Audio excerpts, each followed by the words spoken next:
नमस्कार। बहुत बहुत स्वागत है आप सभी लोगों का गुरु आईएएस के प्लेटफॉर्म पे। जैसा कि आप सभी लोगों को पता है कि 2023 के नोबेल पुरस्कारों की घोषणा हो चुकी है। उसी क्रम में आज हम शांति के नोबेल पुरस्कार के बारे में पढ़ेंगे। आप सभी लोगों को पता है कि नोबेल पुरस्कार अक्टूबर के पहले सोमवार से लेकर आने वाले सोमवार तक इनके विजेताओं के नामों की घोषणा होती है और दिसंबर में 10 दिसंबर को हर साल पुरस्कार दिए जाते हैं। 10 दिसंबर को अल्फ्रेड नोबेल की पुण्यतिथि है। उन्हीं की याद में उस दिन यह पुरस्कार से सभी लोगों को सम्मानित किया जाता है जिनकी घोषणाएं अभी होती हैं। इसी क्रम में आज हम देखेंगे 2023 के शांति के नोबेल पुरस्कार के विजेता के बारे में। नरगिस मोहम्मदी इनका नाम है और ईरान की ये महिला है और इनको ईरान में महिलाओं के अधिकारों पे काम करने के लिए, महिलाओं के अधिकारों को दिलाने के लिए, इनको लड़ने के लिए यह पुरस्कार दिया गया है। इसके एवज में इनको जेल में भी जाना पड़ा था और जेल में भी जब ये गई तो जेलों में भी जो महिलाओं के साथ जो महिला कैदी थी उनके साथ जो अत्याचार हो रहे थे उस पर लेकर के, और खासकर जो मुस्लिम कंट्रीज में जो हिजाब को लेकर के एक बहुत बड़ा मुद्दा है, इन सब के लिए इन्होंने काम किया। खासतौर से मुस्लिम महिलाओं के अधिकारों के लिए इन्होंने लड़ा है। इसी के एवज में इनको 2023 का शांति का नोबेल पुरस्कार दिया गया है। क्या क्या खास बात है, आइए थोड़ा सा समझते हैं इस पुरस्कार के बारे में और नरगिस मोहम्मदी के बारे में। ईरानी कार्यकर्ता है नरगिस मोहम्मदी। इन्होंने ईरान में महिलाओं के उत्पीड़न के खिलाफ उनकी लड़ाई थी और सभी के लिए मानवाधिकारों एवं स्वतंत्रता हेतु उनके संघर्ष के लिए यह अवार्ड दिया जा रहा है। आपको पता है यह अवार्ड रॉयल स्वीडिश एकेडमी के द्वारा दिया जाता है और 2023 का शांति का नोबेल प्राइज इन्हें ही दिया जा रहा है इसी उद्देश्य के लिए। आगे देखें तो ये जो पुरस्कार है खासतौर से शासन की अविवेकपूर्ण नीतियों की आलोचना करने, उनके अधिकार को बढ़ावा देने और नागरिकों के मूल अधिकारों की रक्षा करने में इनके योगदान को देता है। मतलब इन्होंने, आपको पता है कि हर देश में हर नागरिक का अपना फंडामेंटल राइट है, तो जो वहां के नागरिकों का मूल कर्तव्य है खासतौर से महिलाओं का, जो मूल अधिकार है महिलाओं का, उसको पाने के लिए इन्होंने संघर्ष में उनका साथ दे दिया। जो वहां के शासन की अविवेकपूर्ण नीतियां हैं उन नीतियों के खिलाफ, ये इंपॉर्टेंट है, ये ध्यान में रखेंगे। तो क्या नीतियां थी भी देखेंगे। थोड़ा सा अपना नरगिस मोहम्मदी के बारे में देख लें कि 2023 का नोबेल शांति पुरस्कार इन्हें दिया गया है।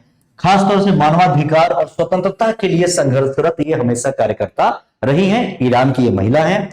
इस एकेडमी के अनुसार जो नोबेल प्राइज देता है इस वर्ष का नोबेल शांति पुरस्कार उन्हें सैकड़ों हजारों लोगों को भी सम्मानित कर रहा है जिन्होंने महिलाओं को निशाना बनाने वाली शासन की ऐसी धार्मिक नीतियां, है ना, धर्म के आधार पे कि आपको हिजाब पहनना है, स्कार्फ लगाना है, इन सब जो चीजें हैं उनके लिए भेदभावपूर्ण उत्पीड़नकारी थी, उनके खिलाफ इन लोगों ने संघर्ष किया है। उन लोगों को भी और खासतौर से नरगिस मोहम्मदी को दिया गया। ईरानी प्रदर्शनकारियों द्वारा अपनाया गया इनका एक आदर्श वाक्य था जो इसके खिलाफ प्रदर्शन पे थे, वुमेन लाइफ फ्रीडम। ये नरगिस मोहम्मदी के संघर्ष और कार्य को मुख्य रूप से व्यक्त करता है।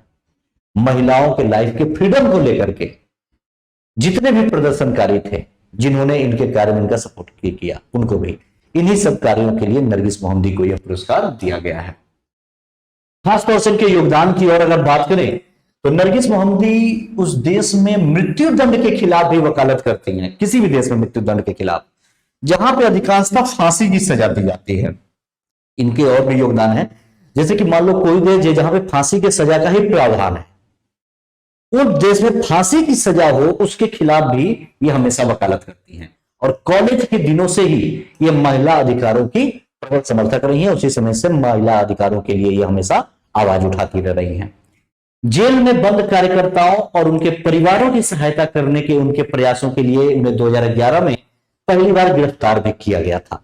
और जब वो 2011 में गिरफ्तार हुई थी तो उन्होंने जेल में रहते हुए भी जितने भी राजनीतिक वहां पे कैदी थे, खासतौर से महिलाओं के खिलाफ शासन द्वारा जो यातना और यौन हिंसा होती थी उसका विरोध उन्होंने वहां पे शुरू किया, जो कि उस समय ईरानी जेलों में किया जाता था। ये सब उनका महत्वपूर्ण योगदान है वहां के समाज के लिए, वहां की महिलाओं के लिए। इसी योगदान के लिए इनको इस बार 2023 का शांति का नोबेल पुरस्कार दिया गया है। महसा अमीनी विरोध प्रदर्शन यानी ईरानी हिजाब आंदोलन, ईरान में हिजाब को लेकर के भी बहुत बड़ा मूवमेंट हुआ था जिसको वहां पे महसा अमीनी विरोध प्रदर्शन कहा जाता है।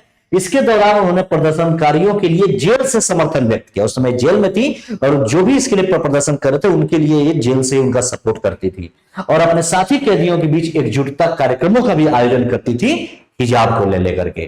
तो ये सब जो महत्वपूर्ण योगदान इन्होंने समाज के लिए किया, ये इंपॉर्टेंट है। इसी एवज में इस बार का इनको शांति का नोबेल प्राइज दे दिया गया है 2023 में। कुछ और भी पुरस्कार हैं जो इनको दिए गए हैं, जैसे कि 2009 में इन्हें अलेक्जेंडर लैंगर को पुरस्कार दिया गया है। 2023 की शुरुआत में यूनेस्को के कैनो वर्ल्ड प्रेस फ्रीडम को पुरस्कार और ओलोफ पाल्मे पुरस्कार भी इनको दिया गया है। इनकी एक पुस्तक है white torture interviews with the Irani women prisoners, ठीक है, कि इनको जो महिला कैदी वहां पे जेल में बंद है उनके लिए अंतर्राष्ट्रीय फिल्म महोत्सव तथा मानवाधिकार फोरम में रिपोर्ट के लिए भी इनको पुरस्कार दिया गया है। जिन्होंने, आपने देखा कि इन्होंने महिलाओं के अधिकार के लिए खासतौर से ईरान में कितने महत्वपूर्ण कार्य किए हैं, इसी वजह से इनको इस बार 2023 का शांति का नोबेल प्राइज दिया गया है।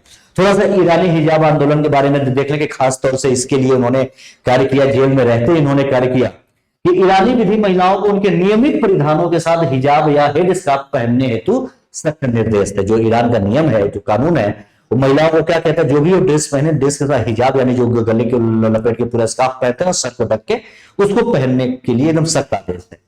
इसका अगर कोई महिला पालन अगर नहीं करती है तो उनको गिरफ्तार किया जाएगा, चेतावनी दी जाएगी।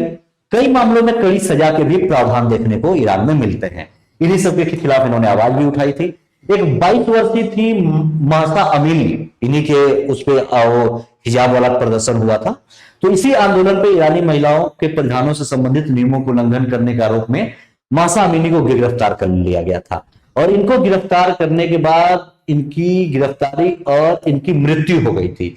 इसी पे बहुत ज्यादा ईरानी महिला प्रदर्शनकारी की भूमिका में आई, खासतौर से हिजाब के खिलाफ, और जेल में रहते हुए मोहम्मदी ने भी इनका सपोर्ट किया था।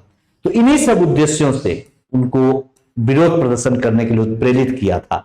तो इसी वजह से हिजाब आंदोलन में भी प्रमुख भूमिका निभाने के लिए इनको ये सारे पुरस्कार दिए गए हैं, खासतौर से नोबेल का शांति पुरस्कार इस बार का यह ले। लेकिन अभी आपको पता है हिजाब वाली मांग केवल ईरान तक में नहीं बल्कि विश्वव्यापी विरोध का रूप ले चुकी है। आप लोग अक्सर हिजाब के बारे में सुने भी होंगे, पढ़े होंगे, जैसे ऑकलैंड की बात करें, लंदन, मेलबर्न, न्यूयॉर्क, पेरिस, रोम, सियोल, स्टॉकहोम, सिडनी, ज्यूरिख सहित कई महत्वपूर्ण पश्चिमी शहरों में वुमेन लाइफ लिबर्टी वाले बैनरों के साथ हिजाब के खिलाफ प्रदर्शन देखने को मिल रहे हैं।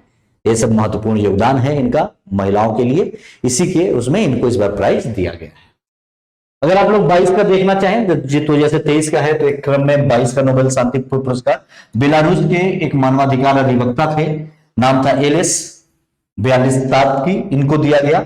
उसके इनके साथ साथ रूसी मानवाधिकार संगठन मेमोरियल ऑफ यूक्रेनी मानवाधिकार संगठन सेंटर फॉर सिविल लिबर्टीज को भी प्रदान किया गया है। 2022 में एक व्यक्ति के साथ 2 संगठनों को भी दिया गया था। तो चलिए फिर इसी क्रम में आगे और भी लेकर के आएंगे और भी किस किस सेक्शन में किसको में मिला। तब तक के लिए धन्यवाद, नमस्कार।